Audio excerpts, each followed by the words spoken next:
Volkswagen lance aujourd'hui un nouveau SUV dans sa gamme, mais attention, nouveauté, il s'agit d'un SUV coupé, le premier du constructeur allemand, son nom, le Taygo. Si vous aimez les SUV, vous êtes servi chez Volkswagen puisque le constructeur allemand en dispose de pas moins de 5, le T-Cross, le T-Roc, le Tiguan, le Tiguan Allspace et le Touareg, sans compter la gamme 100% électrique.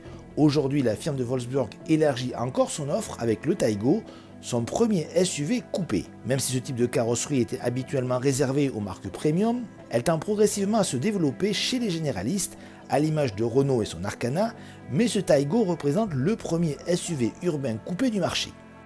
La principale caractéristique de ce Taygo, c'est bien sûr sa chute de pavillon prononcée. C'est logique, il s'agit d'un SUV coupé. Parmi les autres détails esthétiques, on notera des feux arrière qui sont reliés par un bandeau lumineux et des barres de toit qui sont de série sur le Taygo.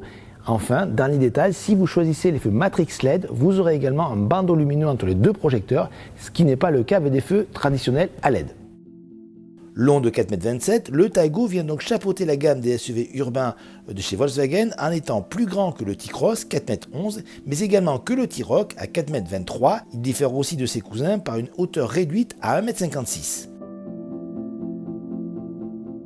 À l'intérieur de ce Taygo, on découvre la planche de bord de la toute dernière Polo. Vous avez face au conducteur une instrumentation numérique qui oscille entre 8 et 10,25 pouces. Concernant l'écran multimédia, celui-ci peut atteindre entre 8 et 9,2 pouces. L'organisation est classique pour chez Volkswagen. Notez toutefois que le constructeur allemand a retravaillé la qualité des matériaux qui avaient très critiqué sur le T-Cross, T-Roc et Polo avec des plastiques moussés, comme c'est le cas de la Polo restylée. Question équipement, le Taygo sera bien équipé avec par exemple le chargeur par induction, la climatisation automatique Bison, la conduite semi-autonome de niveau 2 ou les projecteurs Matrix LED.